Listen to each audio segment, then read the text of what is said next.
था सितंबर या अक्टूबर के महीने में। आपको याद होगा कि उस मुख्यमंत्री आवास से मेरे घर के सामान को निकालकर बाहर फेंक दिया गया था। ये 3 या 4 महीने पहले की बात है।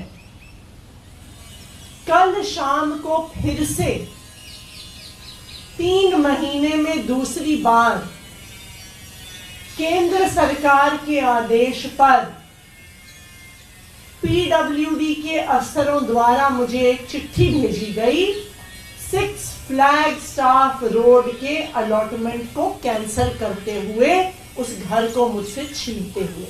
नमस्कार, मेरा नाम साहिल कुमार है और आप हिंद लाइव देखना शुरू कर दिए।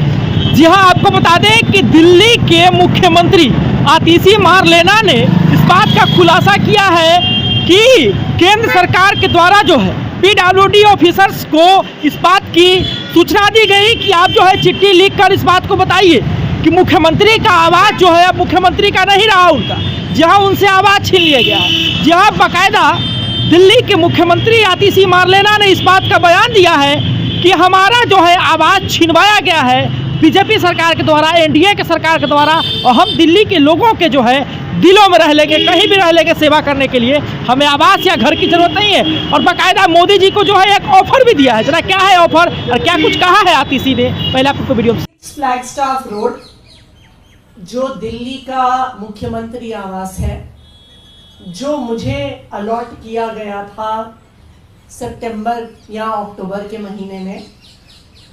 आपको याद होगा कि उस मुख्यमंत्री आवास से मेरे घर के सामान को निकालकर बाहर फेंक दिया गया था।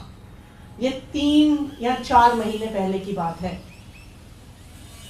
कल शाम को फिर से 3 महीने में दूसरी बार केंद्र सरकार के आदेश पर पीडब्ल्यूडी के अफसरों द्वारा मुझे एक चिट्ठी भेजी गई 6 फ्लैग स्टाफ रोड के अलॉटमेंट को कैंसिल करते हुए उस घर को मुझसे छीनते हुए। मुझे नहीं लगता कि इस देश के लोकतंत्र के इतिहास में कभी ऐसा हुआ होगा कि चुनी हुई सरकार के चुने हुए मुख्यमंत्री के आवास को उसी ही सरकार के अधिकारियों को आदेश देकर छीन लिया गया हो। लेकिन मैं फिर से आपसे ये कहूंगी कि अगर भारतीय जनता पार्टी को ये लगता है कि हमें गालियां देकर, मेरे परिवार को गालियां देकर, मुख्यमंत्री आवास को, मेरे सरकारी घर को मुझसे छीनकर वो दिल्ली वालों के काम रोक सकते हैं, तो उन्हें इस भ्रम में नहीं जीना चाहिए। मैं जरूरत पड़ेगी तो आपके घर में आके रहूंगी, आपके घर में आके रहूंगी, आपके घर में आके रहूंगी। दिल्ली के किसी भी हिस्से में आम आदमी पार्टी के लिए, उसके नेताओं के लिए दिल्ली वालों के घर क्या, उनके दिल खुले हुए हैं। हमें मुख्यमंत्री आवास की जरूरत नहीं है। हम दिल्ली वालों के दिल में रहते हैं। हम उनके घर में रह के काम करेंगे, दुगनी मेहनत से और दुगने जज्बे से दिल्ली वालों के लिए काम करेंगे।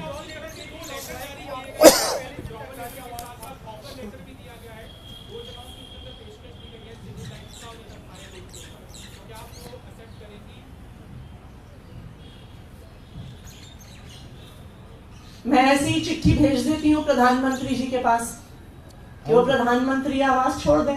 हम भी अपना घर ऑफर कर देंगे उन्हें। मैं ऑफर कर देती हूँ। मेरा घर चिराग सिविल लाइंस में है ना? चिराग दिल्ली में मेरे घर में आ जाए। नहीं, वो सरकारी नहीं है। नहीं, क्यों, मैं दे रहा हूँ, अपना घर दे रहा हूँ। हम उनको ऑफर कर देते हैं कि मेरा घर जो चिराग दिल्ली में है उसमें वो आके रहे। क्या पता है आपको? 131 नॉर्थ एवेन्यू। मैं अभी चिट्ठी लिख देती हूँ प्रधानमंत्री जी को कि वो अपना राजमहल छोड़ के 131 नॉर्थ एवेन्यू में आके रहने लगे। राष्ट्रपति भवन के पास में। आप उनसे पूछिएगा क्या वो उसे एक्सेप्ट करेंगे। क्यों नहीं कर रहे एक्सेप्ट? क्यों नहीं कर रहे हैं एक्सेप्ट? कि चिट्ठी भेजी है, एक नया अलॉटमेंट भेजा है, वो भी केंद्र सरकार। तो अभी आप दिल्ली के मुख्यमंत्री आतिशी मारलेना को सुन रहे थे, जिन्होंने स्पष्ट रूप से इस बात को कहा है कि भैया अगर मोदी जी अपना राजमहल छोड़कर आए तो हम जो है उन्हें ऑफर कर रहे हैं एक मकान का, बाकायदा उन्होंने नाम भी बताया है। जहाँ उन्होंने स्पष्ट रूप से कहा है कि पहली बार जो है राजनीति के इतिहास में ऐसा हुआ है कि किसी मुख्यमंत्री से जो है उनका आवाज़ छीना गया है और इस प्रकार की चीज़ें जो है। हालांकि आपकी क्या है राय, आप हमें कमेंट बॉक्स जरूर बता सकते हैं। फिलहाल के धन्यवाद। अब साहिल कुमार के साथ हिंद लाइव देखते हैं।